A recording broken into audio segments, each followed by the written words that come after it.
Hoy le corresponde al doctor Roberto Vidal Álvarez, máster y doctor en ciencia. El profesor es profesor titular del núcleo interdisciplinario de microbiología del Instituto de Ciencias Médicas de la Universidad de Chile. Dirige el laboratorio de Escherichia coli patógena. Su investigación se centra en los mecanismos de patogenicidad de Escherichia coli diarrogénicas, especialmente las STEC y las enterotoxigénicas, abordando aspectos de microbiología celular, genómica, proteómica e interacción bacteria-huésped. Ha desarrollado estudios sobre vesículas de membrana externa, factores de virulencia, microbiota intestinal y el diseño de vacunas experimentales fase 3 contra las STEC. Bueno, muy buenos días todavía acá en Chile. Buenas tardes para algunos por allá. Eh, Primero que nada, agradecer a Cristina por su amable insistencia, porque la verdad hemos estado un poquitito cortos de tiempo con el tema de postular a proyectos nacionales, que nos ha tenido bastante agobiados y ahora tenemos que postular a todos a ver si logramos ganar algo. Eh, y al doctor Alberto, que también tuvo la amabilidad de hacer esta presentación. Eh, Contarles que la Universidad de Chile tiene 184 años, tiene menos años que la Facultad de Medicina, que es donde está nuestro laboratorio. Voy a ver si puedo usar la puntero láser. Tiene menos años que la Facultad de Medicina, como les comentaba, que es este edificio. Nosotros estamos por acá, no nos alcanzamos a ver, la flecha era más a la derecha. Lo que ven acá es el hospital clínico de la Universidad de Chile y que lamentablemente no es mucha la interacción que tenemos, se ha ido mejorando en el último tiempo. Los intereses existen, el tema son los tiempos, pero estamos comenzando a interactuar con mayor intensidad junto a la facultad, al hospital clínico. ¿Quiénes son centrales a lo que les voy a mostrar hoy día? Es este grupo que está aquí, que son quienes me han acompañado durante todo el proceso, ya casi desde 2015 a la fecha. Van sus buenos años trabajando en el desarrollo de una vacuna contra STEC. David Montero, Felipe del Canto, Juan Carlos Salazar y quien les habla de aquí desde la Facultad de Medicina de la Universidad de Chile. Se me escapó Ángel Oñate, que es de la Universidad de Concepción, inmunólogo, que también ha sido parte de esta historia.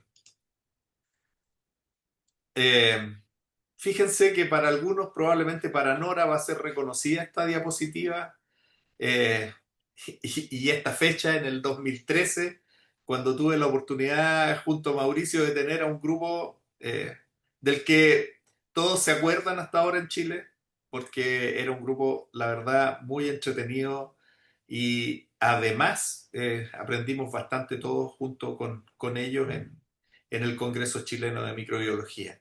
Y ella, cuando estuvo en el laboratorio, mostró esta diapositiva que es el concepto de una salud, que en ese tiempo, 2013, no tenía idea de qué me hablaba cuando decía una salud.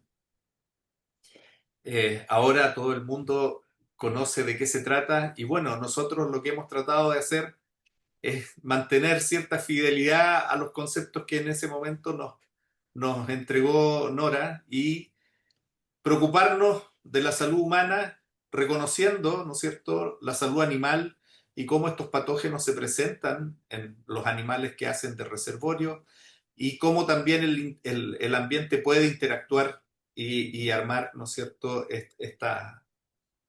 eh, este ciclo entre salud humana, salud animal y salud ambiental.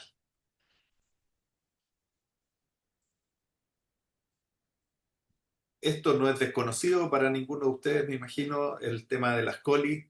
Las coli comensales, como HS, las coli de laboratorio, como K12, tienen genomas que normalmente bordean entre los 4.3, 4.2 megabases. Y sin embargo, las colis patógenas superan en más de un megabase, ¿no es cierto?, a los colis comensales o de laboratorio. En algún momento esto se lo plantea un taxónomo, a Ramón Rosselló en España, y Ramón me dijo que no podían ser la misma especie. Bueno, tuve que viajar a Mallorca y en Mallorca hicimos hibridación DNA-DNA, y también utilizamos esta Ajá. herramienta que es el ANI y pudimos definir que todas son coli, definitivamente yo lo tenía claro, él no. Y fíjense ustedes que él decía que no podían ser coli por ese nivel de diferencia que había en el tamaño de los genomas, que eran casi 1000 proteínas extras. Y estas 1000 proteínas extras están asociadas a elementos genéticos móviles, asociados a mecanismos de transducción, conjugación y transformación. Eh, el haber comenzado a trabajar con coli me ha permitido interactuar con mucha gente aquí, se me escapan varios. De hecho, hay varios aquí de los que están presentes que también han sido parte de todo este camino. Hemos podido interactuar con investigadores que trabajan en coli adherente invasiva. Eh, Esta coli es una que está asociada a la enfermedad de Crohn, enfermedad inflamatoria intestinal, y que es una coli invasiva, a diferencia de otras, como las que están acá. También he tenido la posibilidad de trabajar en factores de colonización y caracterizar más de 30.000 cepas, que son las que tenemos nosotros en el laboratorio, almacenadas por estudios que se han realizado en Asia, en Asia subsahariana y África. Son cepas provenientes de más de 8 países y que están ahí esperando a seguir siendo estudiadas, porque la verdad es que es una colección única de cepas de ETEC, de coli enterotoxigénica, donde hemos podido caracterizar factores de colonización. También hemos podido trabajar junto a Mauricio, con Valdir, con Roxane y con Uli en coli enteroagregativa. Ahí yo me sumo, ellos son los expertos y yo solo me sumo en las labores que ellos definen. Y claramente con STEC, y aquí subrayo a la doctora Valeria Prado, es el punto donde nos hemos enfocado por más de ya casi 30 años de trabajo. Y han participado muchísimos y nos han ayudado un montón. Se me había casi arrancado Jorge Blanco, que fue uno de los primeros con los que empezamos a trabajar para hacer el diagnóstico de las STEC. Y, y es importante el tema de STEC porque fíjense ustedes que el trabajo que más se cita desde el punto de vista epidemiológico es este trabajo que es del año 2014. Yo no he visto trabajos más recientes que hagan un metaanálisis de lo que se ha publicado en STEC, pero asumimos que sigue siendo muy parecido, cerca de 3 millones de muertes anuales, con más de 230 muertes por año también asociadas a esta bacteria, que se transmite, es una zoonosis de las colis que nosotros conocemos asociadas a infecciones en humanos, es la única zoonótica. Eh, Se asocia tanto a derivados de la carne como productos lácteos y en el último tiempo también a hojas verdes como las lechugas, la espinaca. Como la dosis infecciosa, y yo creo que esto corre principalmente para O157H7, es más baja, también se puede transmitir por aguas de recreo, agua potable, contacto con animales de granja y contacto persona a persona. Sin embargo, y yo creo que es aquí donde está el problema, siempre nos hemos enfocado en O157, pero la cantidad de serogrupos asociados a patogenicidad en humanos es bastante mayor. Están los Big Six y otros que los vamos a discutir luego. Bueno, esto es lo que se suma ahora y gran parte de los brotes que ocurren en Estados Unidos asociados a espinacas y a lechugas está dado por el tropismo que tiene coli enterohemorrágico hacia los estomas, eh, que es algo que es llamativo, a pesar de que se publicó hace ya bastante tiempo. Probablemente hay más información en la actualidad, pero aquí uno puede ver cómo las bacterias forman biopelículas al interior de los estomas de hojas verdes. Y si consideramos que el inóculo es bajísimo en el caso de O157, uno entiende por qué se producen los brotes masivos. Bueno, cuando partimos con la E. coli, el grave problema que teníamos era que con las técnicas tradicionales llegábamos a E. coli nada. Y la tarea que me dio la doctora Prado, como ella era más del área clínica y nosotros éramos los básicos, y se generaba esta interacción muy positiva, nos pidió hacer una PCR para poder diferenciar los patotipos de coli. Y esta PCR nosotros la compartimos con gente del Instituto de Salud Pública, que era el laboratorio de referencia. No va a una línea, entonces ya está hecho. Tiene que Perdón, sacarlo para ponerlo perdón. así, ya se perdón, te lo voy a mandar en un Excel aparte con los títulos que tiene ahí Apaguen arriba. el micrófono. Entonces, diseñamos una PCR múltiple que la verdad es el artículo más citado para el laboratorio, para los que trabajamos en él. Y en ese momento nos permitía perfectamente separar, aquí hay 5 colonias de 2 niñitos que hicieron diarrea, donde podemos ver que aquí hay 2 colis distintas causando el cuadro clínico. También aislamos una colonia de un coli comensal.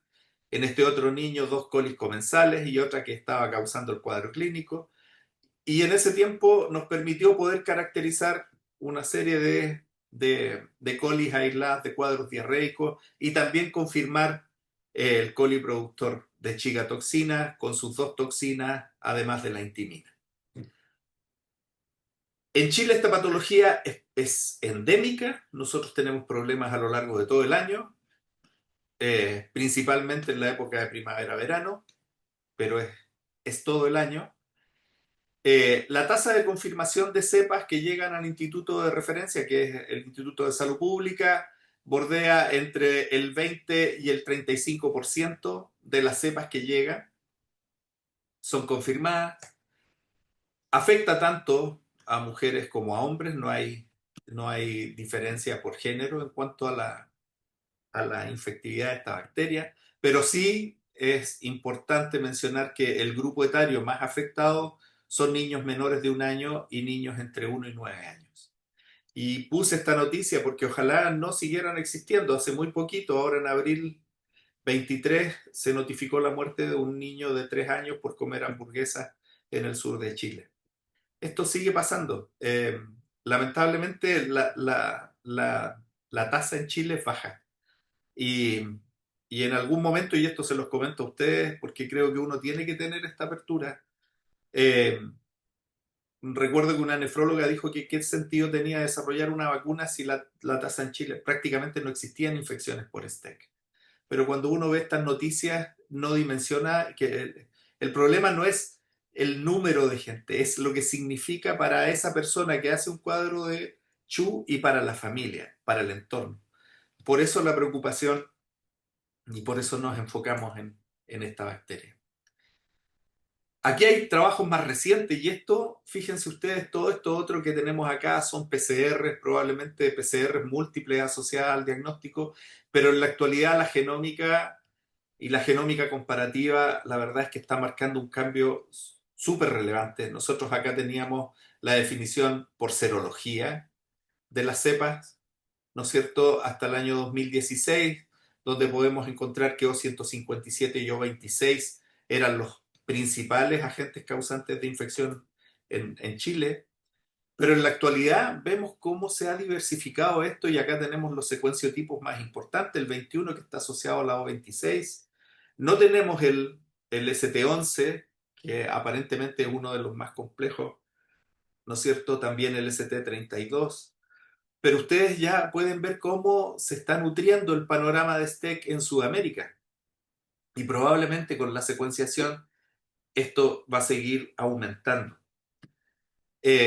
No solo podemos conocer el serogrupo, su secuenciotipo, sino que además podemos conocer cómo se distribuyen sus factores de virulencia, cómo se presenta la resistencia antibiótica, que yo creo que una parte de los estudios que nosotros realizamos en la que estamos al debe, porque no estudiamos la resistencia antibiótica. Y fíjense ustedes que en el último tiempo eso ha ido cambiando en nuestro país también. Y estas son cepas de STEC, aisladas de carne de cerdo, de carne molida, de vacuno, de lechuga, de carne de vacuno, y ustedes pueden ver que los serotipos que están presentes, ninguno es O157. Eh, Eso quiere decir que el sistema está cambiando. Yo no sé si es solo en Chile, porque nosotros en algún momento también hicimos caracterización de serogrupos asociados a carne de vacuno y sí encontrábamos el O157. En donde no encontramos nunca un O157 fue en la carne de cerdo, pero sí en carne bovina y en muestras de heces bovinas.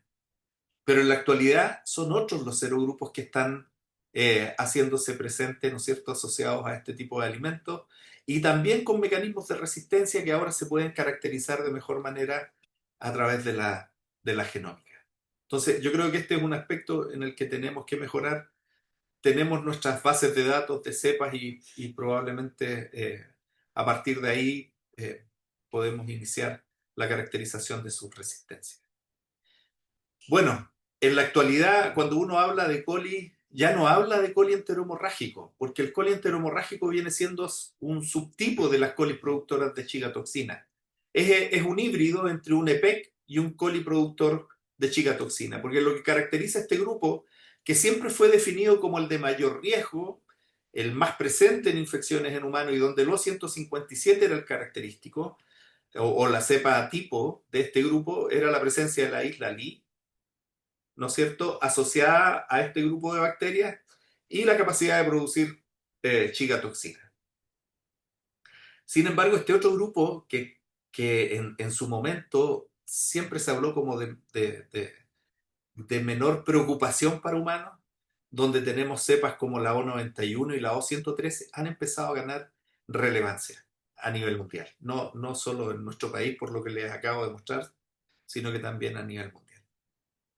Lo característico de un coli productor de chigatoxina es la producción de la STX1, STX2 y sus variantes.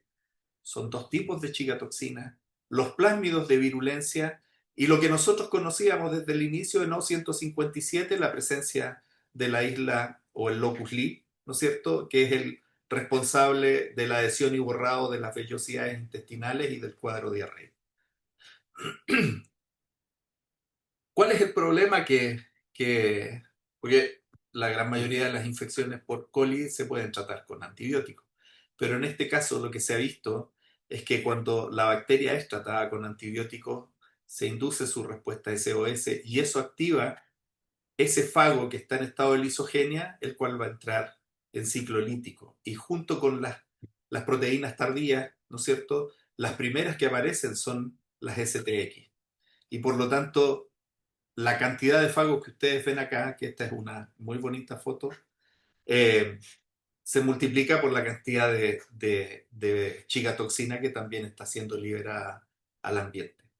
Entonces, el uso de antibióticos es algo controversial. Se sabe que las quinolonas no son las más adecuadas, sin embargo, cuando un clínico no se preocupa de averiguar qué tipo de bacteria es la que está provocando la diarrea con sangre y asume que es Shigella, normalmente el tratamiento son quinolonas, ciprofloxacino. Y terminamos con una consecuencia que es más grave. No existe vacuna, hay candidatos a vacuna. Yo debo decir que hay candidatos a vacuna y en animales hay candidatos a vacuna. Los más conocidos fueron Epitopics y Econiche. Econiche fue retirado del sistema, no sé por qué, nunca se supo. Y Epitopics sigue, pero no sé cuál es el nivel de resultados que han tenido con esta vacuna.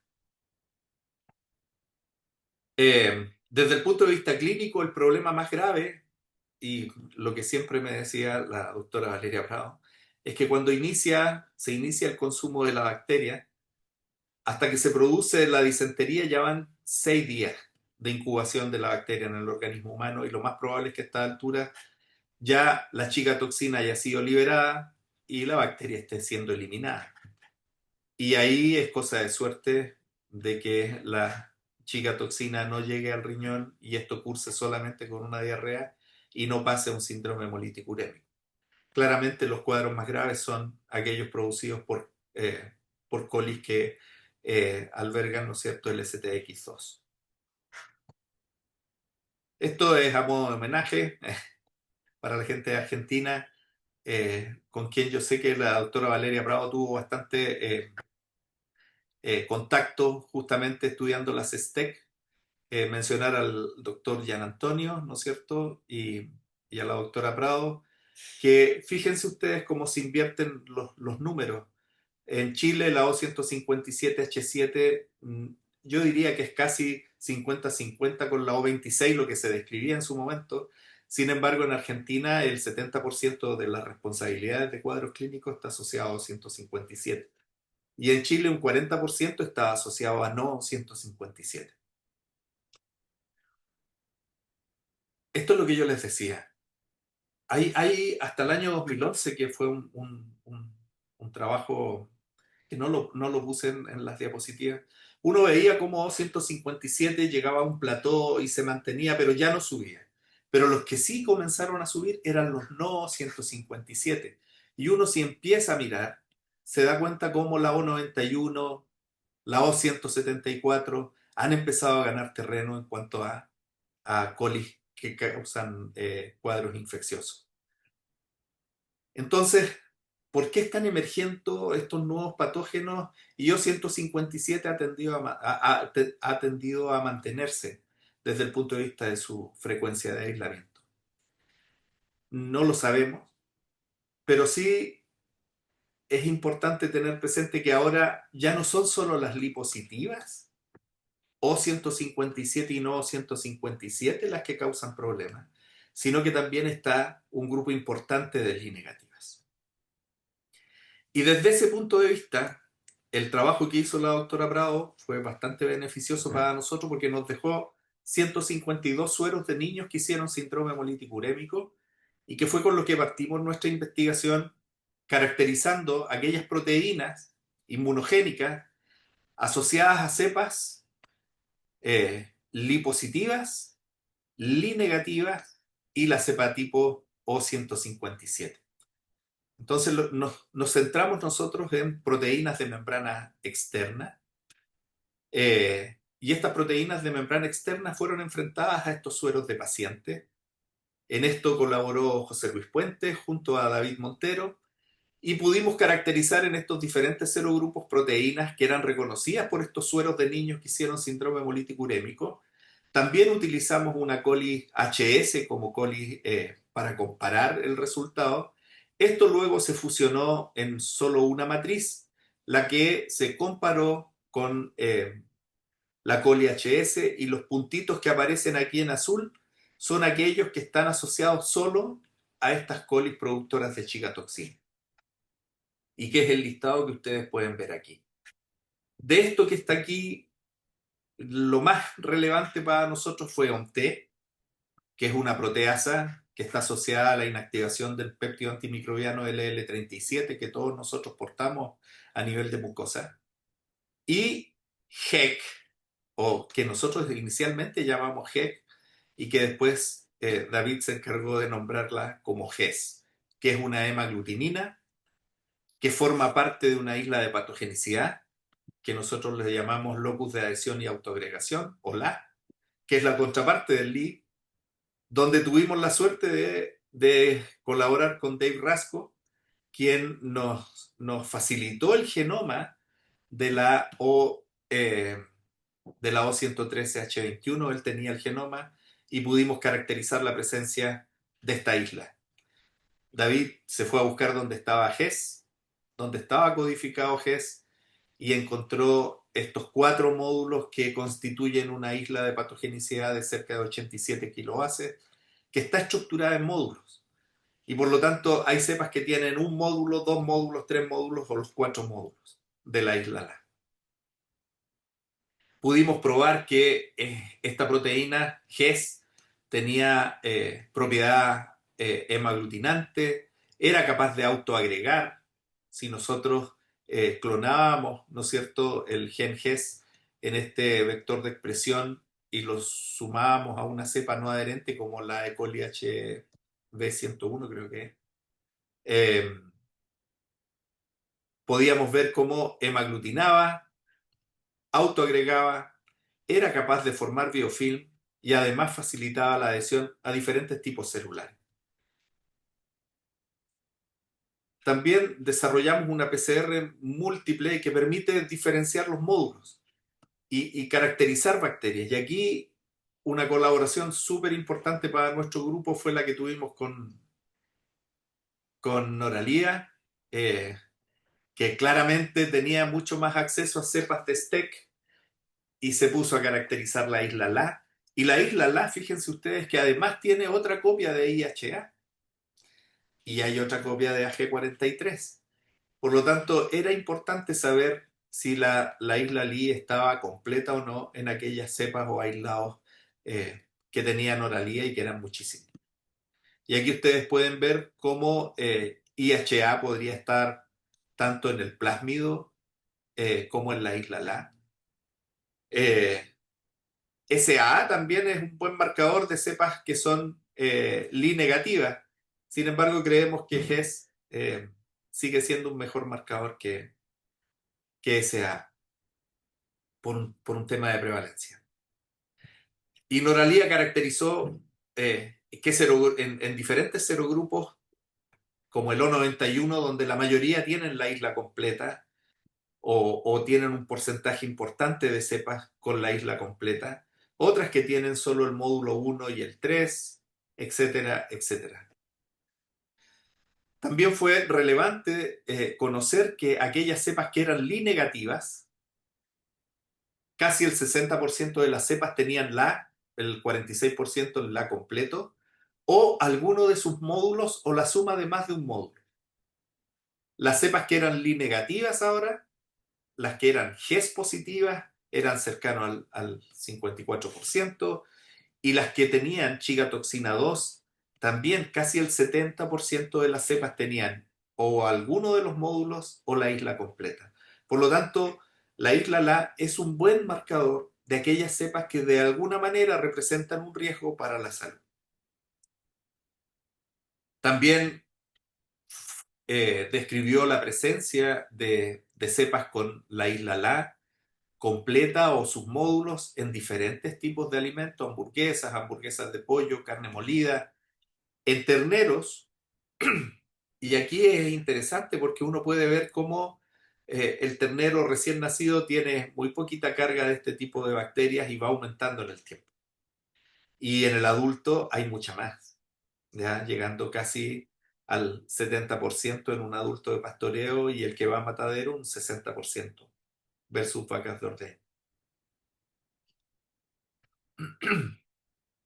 También hay datos que son llamativos porque, por ejemplo, O22 se caracteriza por tener la isla La, ¿no es cierto? Y sus módulos 1 y 2.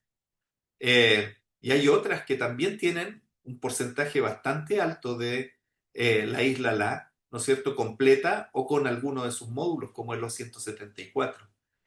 El O91, el 81% de las cepas tiene la completo, o sea, los 87 kilobases. Entonces, es la isla un buen marcador. Y GES, por lo que pudimos ver después, también era un buen marcador, incluso mejor marcador que SA. Entonces, cuando quisimos ver cómo enfocábamos el tema de la vacuna, habían dos opciones: enfocarnos en O157, pero ya estábamos viendo que aparecían cepas no O157 como responsables de casos de síndrome hemolítico urémico, que además son indiferenciables. Entonces, ya teníamos OMT y GES identificado por nosotros, pero nos hacía falta una proteína que pudiera hacer como carrier. ¿Por qué como carrier y por qué no usamos OMT como por la distribución que tiene 100% prácticamente en todos los tipos de cepas productoras de chigatoxina que nosotros estudiamos? Porque OMT formaba parte de una patente que había puesto Pfizer. Y por lo tanto nosotros ya no podíamos usar un té, pero podíamos usar una quimera que tuviera, ¿no es cierto?, regiones de un té que fueran inmunogénicas. Y KH era la novedad, y fue la novedad, porque era un autotransportador que nos permitía a nosotros poder incorporar en su estructura los epítopos inmunoreactivos, tanto de un té como los de GES. Y así se fabricaron estas dos quimeras, y uno aquí las puede ver. Esto es KH y esta es una fusión entre OMT y GES, prácticamente 50% cada una de ellas está representada, pero las regiones que son inmunoreactivas son estas que están expuestas. Lo mismo acá en el caso de KH, esta zona está expuesta en esta proteína al exterior, y aquí ustedes tienen los epítopos de OMT, de GES y bueno, KH, que son inmunoreactivos. Y aquí uno puede ver que cuando tiene KH recombinante, este es el nivel de reconocimiento que tenemos con IgG presente en el suero, y cuando utilizamos la quimera 1 y la quimera 2, eso incrementa. Lo mismo para IgA. En el caso de la quimera 1 funcionó mucho mejor que la quimera 2. Hicimos un primer ensayo, una primera aproximación en ratoncitos, ese fue el primer modelo. Usamos diferentes formulaciones, inmunización intranasal, intramuscular, fueron 3 inmunizaciones, un prime y 2 booster. Y luego lo entretenido de este trabajo en ratoncitos fue que tratamos con streptomicina a los ratoncitos y los desafiamos con 2 cepas, con la O157, que sabemos que no mata a los ratones, y la O91, que sí sabemos que su toxina es activable por mucina. Y lo que encontramos fue que O157, desde el día 8 en adelante, comienza a decaer su presencia a nivel intestinal. Aquí, bueno, uno pudiera pensar también que a lo mejor la microbiota y la restitución de la microbiota pudiera tener un efecto, pero de una u otra manera son más de 3 logaritmos de decaimiento desde que inoculamos O157 hasta que terminamos el ensayo el día 12. Y lo bonito con O91 fue que cuando tratamos a los ratones con PBS y los adyuvantes que utilizamos en el estudio, hubo daño renal. Y sin embargo, en todos los otros donde hubo inmunización, no se observó ese nivel de daño renal que vimos en estos ratoncitos. Entonces ya teníamos este modelo, teníamos algunas formulaciones que eran relevantes y que nos queríamos probar ahora en animales mayores, de mayor envergadura, y también queríamos de paso probar seguridad. Y aquí yo agradezco bastante al grupo de Nora, el compromiso que tuvo todo el grupo de Nora con Rocío, con la doctora Vélez, eh, Analía, también Adriana con su grupo en la Universidad de Buenos Aires y Nora en Tandil, donde hicimos los ensayos en el caso de Tandil en hembras preñadas y bovinos, y en el caso de Buenos Aires con cerdas preñadas, donde el protocolo de inmunización fue el mismo. Yo no recuerdo tan bien, y aquí a lo mejor Nora después nos puede aclarar un poquitito más, pero por ejemplo, en los cerdos no hubo cerditos, no hubo pérdida de cerdos asociados a STEC. Acá, bueno, no hubieron abortos en ninguno de los 2 ensayos. Y lo otro que pudimos ver es que se levantaba una respuesta inmune IgG, que había también inmunización pasiva asociada al calostro. Y lo otro es que yo creo recordar de los datos que durante el primer mes no hubieron terneros con presencia de STEC, a pesar de que las madres, la mayoría de ellas, tenían STEC como parte de su microbiota. ¿Cuál fue el problema el problema que tenemos ahora pensando en el desarrollo de la vacuna como tal? ¿Cómo producirla? Porque nosotros pagamos $14.000 cada vez que queremos sintetizar las quimeras, y con eso nos alcanza para muy poquitas dosis. Entonces teníamos que tratar de optimizar la producción de las quimeras. Y lo hicimos en el laboratorio, y Francisca Meri, que es ingeniera química, civil química, ella se dedicó a optimizar el protocolo de producción de ambas quimeras. A nosotros nos daban 30 miligramos de cada una de las quimeras por litro de cultivo, y ella utilizó varias condiciones: concentración de IPTG, temperatura, punto en el cual se induce, ¿no es cierto?, la expresión de estas quimeras, y cuánto tiempo se dejaba inducir. Trabajamos con Clear Coli, que es una coli que no tiene lipopolisacárido, por lo tanto no hay producción de endotoxina asociada a nuestras quimeras, y el resultado que obtuvo Francisca es que a partir de 1 litro de reactor, ella obtuvo ya no 30 miligramos, sino que 152 miligramos de una de las quimeras y 273 miligramos, estamos hablando de proteína soluble, en el caso de la otra quimera. Y el año pasado, en febrero, se nos dio la noticia de que la patente asociada a esta vacuna fue aceptada en en Estados Unidos. Así que ya tenemos patentada la vacuna en Estados Unidos. No sé cuánto pueda servirnos, pero ya tiene una patente asociada, lo que para nosotros es muy importante también, porque de una u otra manera es un reconocimiento. Y bueno, dijimos, el tema es que en 2017 Christian Ruther publica un artículo donde dice que la chica toxina no viaja sola, viaja dentro de vesículas. Y claro, probablemente ese es uno de los motivos por el cual aquellas vacunas que estaban dirigidas contra chica toxina a lo mejor no funcionaban si teníamos a la chica toxina protegida dentro de una vesícula. ¿Y cómo interactúa esta vesícula con la célula? ¿Qué es lo que lleva? Y nosotros, si bien es cierto, tenemos la caracterización del RNA que llevan estas vesículas, y donde yo, si es que hay estudiantes acá, les aprovecho de decir que lean y lean mucho, porque cuando yo hice la caracterización del RNA asociado a las vesículas, a mí me pareció que en una condición control versus la cepa, la condición control es LB. La condición de inducción es LB con sales biliares y ácidos grasos de cadena corta. Cuando comparamos la condición LB, las copias de algunos tRNA son bajísimas. Dentro de ellos, valina, isoleucina y otros. Cuando inducimos con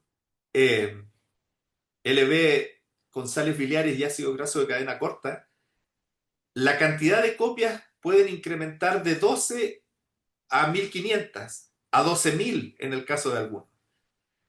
Y yo, en vez de tratar de ver qué era lo que se relacionaba con esto, me molestaba porque decía, ya se nos contaminó la muestra con tRNA, no vamos a poder ver RNAs pequeños, que era lo que a mí me motiva a caracterizar. Y, y fíjense ustedes que hará 3 años atrás se publica un artículo donde dice que el tRNA de isoleucina que viaja en vesículas de coli regula la proliferación celular. Nos quedan más tRNAs por investigar, pero claro, ahí uno se da cuenta que en realidad tiene que, si existe ese nivel de cambio, algún motivo debe haber. Y a veces hay que discutir las cosas, y por eso les digo, tengan cuidado con lo que encuentran, traten de investigar primero antes de desechar como fue mi primera reacción. Bueno, caracterizamos no solo el RNA pequeño contenido en las vesículas, sino que Byron, que fue el primero que partió con esto, quiso caracterizar qué proteínas estaban presentes en algunas de estas colis patógenas, incluida una STEC, que es la 8624, si no me equivoco, que me la convidó Mauricio, y la O91H21. Y aquí ustedes pueden ver que estas proteínas o estas líneas que están acá son las proteínas que se comparten, sin embargo estas líneas son aquellas proteínas que son específicas de cada grupo. El tamaño ronda entre los 150 nanómetros para las vesículas que ustedes pueden ver acá. Y caracterizamos el proteoma. La purificación la hicimos con este kit. Y caracterizamos el proteoma de EDL933. Finalmente trabajamos con la cepa tipo EDL933. Aquí hay mucha más información. Estas son varias páginas y varias hojas asociadas. Aquí está el proteoma de los OMBs de EDL933. Nosotros alcanzamos a hacer un duplicado para HS y para STEC. Se acabó este proyecto, así que estamos tratando de renovarlo, pero hasta ahí vamos. Y fíjense ustedes que encontramos 375 proteínas exclusivas de STEC, 530 exclusivas de HS, 2388 que se comparten entre ellas. Encontramos lo mismo que describió Christian Ruther, tanto STX1 como STX2, en los dos duplicados asociados a OMB de STEC, ausente en las HS, que es lo que uno esperaría, pero encontramos una gran cantidad de proteínas, ¿no es cierto? Algunas de ellas asociadas a mecanismos de adhesión, a activación de la respuesta inmune innata, a coagulación y actividad del complemento, etcétera, etcétera, en células eucariotas. Y aquí, como pueden ver ustedes, estos pequeños grupitos, o dentro de la barra, ¿no es cierto? Este pequeño grupito de proteínas se asocia con STEC, y son aquellas proteínas que están enriquecidas en STEC. Aquí, y con esto termino, quisimos ver qué proteínas son las que están más enriquecidas. Están las chigatoxinas, están aquellas proteínas que tienen que ver con el sistema de secreción tipo 3, que uno esperaría que formaran parte, ¿no es cierto?, de esta doble membrana de las OMB. También hay porinas y también está un T. Y esto es importante para la vacuna porque cuando yo inmunizo contra un T. Y por lo tanto, también podría tener algún efecto el vacunar, no solo contra la bacteria, sino que contra las vesículas que está liberando la bacteria. O esperaríamos que fuese así. Hay factores de virulencia adicionales, hay serinoproteasa, hemolicina, hay sideróforos y otras proteínas que responden a estrés oxidativo. Y bueno, aquí aparecen algunos procesos, ¿no es cierto?, que estarían afectados en eucariotas y el efecto biológico que nosotros esperaríamos. Y muy relevante, y vuelvo a hacer hincapié en esto, OMT forma parte de las vesículas y importante, nosotros esto no lo hicimos solo contra STEC, también lo hicimos en coli uropatogénico, en coli enteroagregativo y en aquellos, por ejemplo, en coli uropatogénico, OMT también es un marcador de su vesícula. ¿Ya? Lo que quiere decir es que este probablemente es un PAMPS para nuestro organismo y para el organismo de los mamíferos en general, asociado a cepas patógenas. El coli comensal no carece de esta proteasa. Y creo que ahí terminamos. Estamos en esto. Queremos probar que efectivamente esto que está aquí, bueno, hay que hacer los western contra algunos de ellos, hay que ver qué efecto tienen en la célula, ver si esto realmente se confirma o es solo una hipótesis que va a quedar en eso, o se afirma o no se afirma que efectivamente estas proteínas están cumpliendo con estos roles eh, en la infección por el coli productor de chigatoxina. Ahí estamos, colaboradores de nuestro trabajo en diferentes laboratorios y partes del mundo, cómo hemos financiado los estudios hasta ahora, y muchísimas gracias. Esta foto tiene 14 años, tuve la oportunidad de ir a las Torres del Paine y esta es una foto del volcán Villarrica en el sur de Chile.